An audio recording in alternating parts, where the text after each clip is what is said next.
우리 시어머니는 정말 못 말려요. 제가 하는 일에 무조건 트집부터 잡으니까요. 시댁에만 다녀오면 파김치가 되는 여직원이 하소연했다. 어느 명절에 그녀는 동서들과 의논해 갈비를 준비해가지고 갔다. 그런데 시어머니는 먹어보지도 않고 대뜸 말했다. 이거 호주산 갈비 아니냐? 값은 싸지만 맛이 별로라더라. 그 소리를 듣고 그녀는 맥이 탁 풀렸다. 마치 왜 맛없는 싸구려 갈비를 사왔어? 하는 것처럼 들렸기 때문이다. 반찬을 상에 올려놓자 시어머니는 또 작은 접시에 이게 뭐냐? 큰 접시에 담지 하고 핀잔을 주었다. 파전을 붙여놓자 시어머니는 쓱 보더니 웬 계란을 이렇게 쏟아 부었니? 이게 계란전이지 어디 파전이냐? 하고 면박했다. 시어머니가 여러 동서 중 유독 자신만의 표적으로 삼는다고 생각하니 여간 스트레스가 쌓이는 게 아니었다. 그러다 보니 시댁이라는 말만 들어도 골치가 아팠다. 남편은 무조건 시어머니 편이었다. 설마 어머니가 당신을 차별대우하시겠어? 왜 생각이 그렇게 유치해? 시어머니에 대한 감정이 나빠지니 남편과의 관계도 자꾸만 틀어졌다. 나는 그녀에게 리듬 맞춰보기를 시도해보지 않겠느냐고 방법을 제시했다. 시도 결과 고부간 갈등은 너무도 말끔하게 풀렸다. 예컨대 이런 식이었다. 이거 호주산 갈비 아니냐? 값은 싸지만 맛이 별로라더라. 어머니도 그런 생각이 드시죠? 값이 싸면 맛도 별로일 거라는 생각이요. 그럼 그렇지 않다는 거냐? 저도 처음엔 어머니와 같은 생각이었어요. 그래서 먹어보았는데 생각이 달라졌어요. 그래? 그럼 한번 먹어보든지. 호주산 갈비가 별로일 거라는 생각이 몽땅 끌려나와 더 이상 할 말이 없어진다. 트집만 잡던 시어머니의 반응이 달라지기 시작했다. 작은 접시에 이게 뭐냐? 큰 접시에 담지. 그죠? 작은 접시는 좀 좁아 보이죠, 어머니? 큰 접시에 담는 게 낫겠죠? 그래, 그게 낫겠다. 작은 접시에 대한 불만이 끌려나와 할 말이 없어진다. 웬 계란을 이렇게 쏟아부었니? 이게 계란전이지 어디 파전이냐? 정말 그렇네요. 제가 계란을 너무 많이 쏟아부었네요. 파전이 아니라 계란전이 됐네요, 어머니. 어쩔 수 있니? 그냥 먹어야지. 계란이 많이 들어갔다는 생각이 끌려나와 더 이상 할 말이 없어진다. 그럼 이미 부친 건 그냥 먹고 계란을 좀 덜 써서 만들게요, 어머니. 그래라. 아무리 심술을 부리고 싶은 시어머니라도 며느리가 장단을 맞춰가며 부정적 생각이 생기는 족족 가차없이 끌어내니 재간이 없다. 마음이 개운해지니 괜히 밉던 며느리가 오히려 고맙게 느껴진다. 심리치료의 원리도 리듬을 맞춰주는 것이다. 전 온종일 혼자 지내요. 친구가 하나도 없어요. 그렇군요. 친구가 하나도 없어서 외롭군요. 외롭다는 생각이 털려나가기 시작한다. 다른 애들은 친구들이랑 함께 밥 먹으며 수다도 떠는데 전 혼자 먹어요. 맞아요. 남들은 친구들이랑 밥 먹는데 나만 혼자 먹으면 정말 쓸쓸하죠. 쓸쓸한 정도가 아니에요. 어느 땐 제가 세상으로부터 버림받은 것 같이 느껴져요. 그렇겠군요. 세상에서 버림받은 것처럼 느껴질 수도 있겠네요. 이렇게 계속 장단을 맞춰주다 보면 환자는 할 말이 없어진다. 외롭다는 생각이 동나버리는 것이다.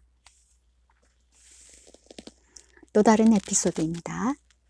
둘째 아이가 어릴 때 밖에 나가 놀다가 씩씩거리며 돌아와 이렇게 외쳤다. 난 앞으로 철수하고는 절대로 안 놀아. 왜? 무슨 일 있었니? 철수가 내 장난감을 흙탕물에 내던졌어. 네가 먼저 잘못한 것도 없는데? 절대 아니야.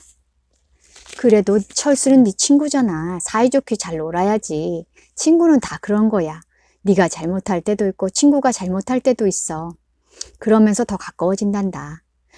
아빠는 왜 항상 남의 편만 들어? 아이는 더욱 화를 내며 방문을 쾅 닫았다. 나는 내 말이 왜 아이를 더 화나게 했는지 생각해 보았다.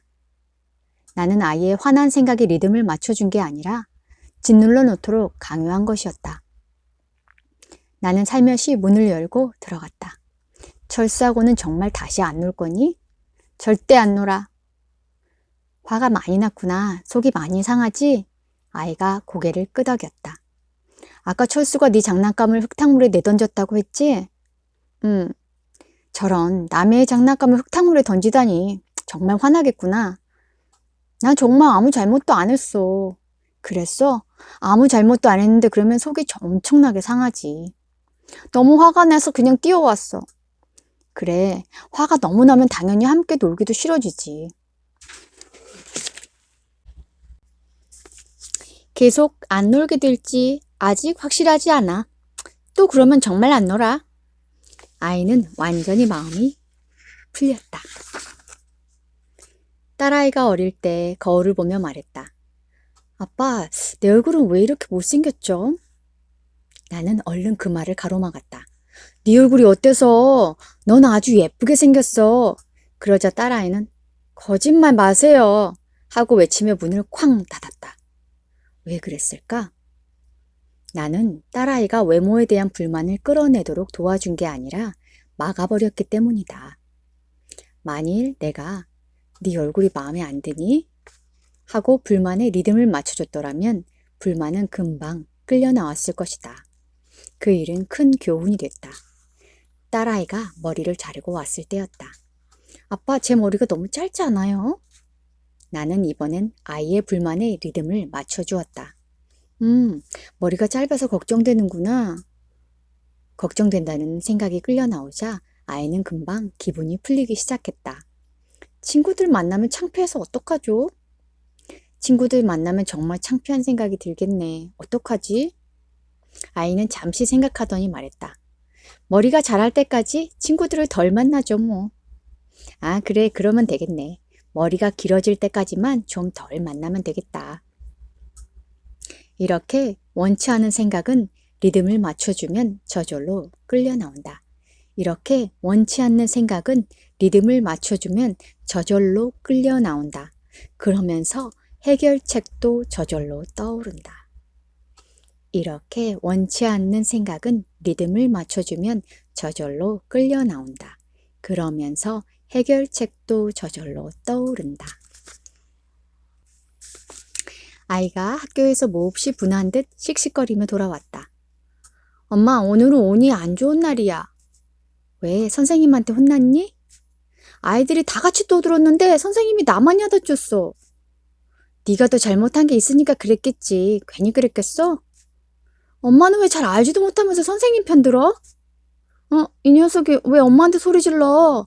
그렇게 대드니까 선생님한테도 야단 맞지. 앞으로 선생님이 혼내면 무조건 잘못했다고 해. 알았어? 엄마 미워! 화가 나서 밖으로 뛰어나간다. 속상한 아이는 위로를 받고 싶어 엄마한테 말을 꺼냈다.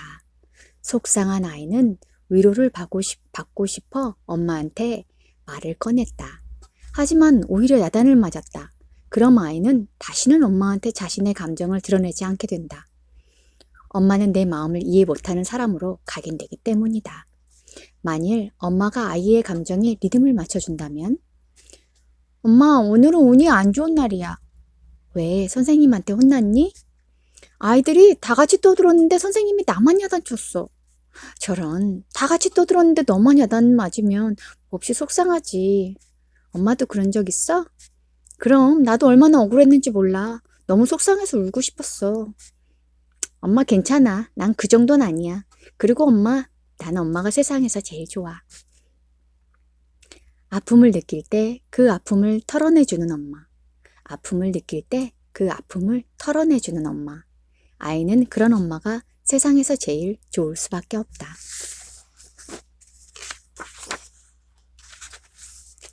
어떤 남자가 직장에서 상사에게 호된 질책을 받았다. 그는 몹시 억울하고 화가 났지만 꾹 참았다. 화를 짓눌러 놓고 귀가하다가 접촉사고까지 내고 말았다. 젠장, 오늘은 정말 재수없는 날이군. 부글부글 속을 끓이며 집에 들어섰다. 아내는 TV에서 눈을 떼지 못하고 있었다. 그는 괜히 짜증이 났다. 당신은 왜 밤낮 TV만 보고 있어? 아내의 표정이 일그러졌다. 뭐? 내가 언제 TV만 봤어? 아내는 더 쏘아붙이려고 입을 열었다가 남편 얼굴을 보더니 돌아 닫았다. 심상치 않았기 때문이다. 하지만 꾹 참고 있으려니 속이 점점 뒤틀렸다. 그래서 TV를 탁 끄고는 아들 방의 문을 확 열어젖혔다. 야, 넌 숙제가 아직도 못했어? 벌써 1시간이나 지났어. 초등학교 다니는 아들의 얼굴도 찌그러졌다. 그렇다고 엄마한테 대들 수도 없는 노릇이었다. 아들은 꾹 참고 숙제를 끝낸 뒤 밖에 나가기 위해 일어섰다. 그러자 거실에 있던 강아지가 용케 알고 꼬리를 흔들며 달려왔다. 저리 가! 아들은 강아지를 뻥 차버렸다. 이처럼 부정적 생각이라는 물건은 짓눌러 버린다고 사라지지 않는다. 이처럼 부정적 생각이라는 물건은 짓눌러 놓는다고 사라지지 않는다. 짓눌린 채 마음속에 도사리고 있다가 어느 순간 반드시 고개를 들고 터져 나온다. 책을 펼쳐놓고 있으면 금방 딴 생각이 떠올라요. 공부하려고 1시간 동안 앉아있으면 실제로 공부하는 시간은 10분도 안 돼요. 눈은 글자를 보고 있는데 생각은 자꾸 딴 데가 있어요. 잡념이 너무 많아서 머리에 쥐가 날 정도로 고통스러워요. 한 학생이 잡념 때문에 도저히 공부에 집중할 수 없다고 하소연했다. 그녀는 심지어 영화 볼 때에도 딴 생각하느라 줄거리를 놓칠 때가 있다고 했다. 그럴 땐 어떻게 하나요? 생각을 억지로 책에 돌리려고 해도 영 안 돼요. 잡념은 마음속의 청개구리이다. 억지로 쫓아내려 들면 안 나가려고 사방팔방 악다구니처럼 뛰어다닌다. 그럼 어떻게 해야 할까? 딴 생각이 들 때마다 종이에 표시해 보세요. 책 한 페이지 읽는 동안 몇 번이나 딴 생각이 드는지 한 획씩 긋는 겁니다. 처음엔 종이에 수십 차례의 획이 그어질 수도 있다. 하지만 획수는 점점 줄어든다. 무려 13년간 환청에 시달리던 여성이 있었다. 밤마다 귀에서 소리가 나요. 빨리 자라는 소리가 끊임없이 들려요. 심리학자는 그녀에게 환청이 들릴 때마다 매일 종이에 기록하도록 했다. 처음엔 무려 181차례의 환청이 기록됐다. 하지만 다음 날엔 80여 차례, 그 다음 날엔 11차례로 계속 줄더니 나흘째엔 단 한 번도 생기지 않았다. 그 후 환청 발생 건수는 다시 오르락 내리락 하긴 했지만 많아야 16차례를 넘지 않았다. 그러다가 16일이 지나자 환청은 완전히 사라졌다. 심리학자 러트너의 치료 사례다. 부정적인 생각은 내 마음속 깊숙한 깜깜한 곳에 숨어 있을 때만 힘을 발휘하는 허상의 물건이다. 부정적인 생각은 내 마음속 깊숙한 깜깜한 곳에 숨어 있을 때만 힘을 발휘하는 허상의 물건이다. 그래서 밝은 눈으로 자세히 관찰하면 저절로 꺼져버릴 수밖에 없다. 잡념이랑 환청도 마찬가지다. 종이에 적어 나가며 자세히 관찰하면 밝음에 노출되고 밝음에 노출되면 어둠 속의 존재는 꺼져버린다. 부정적인 생각은 내 마음속 깊숙한 깜깜한 곳에 숨어 있을 때만 힘을 발휘하는 허상의 물건이다. 그래서 밝은 눈으로 자세히 관찰하면 저절로 꺼져버릴 수밖에 없다.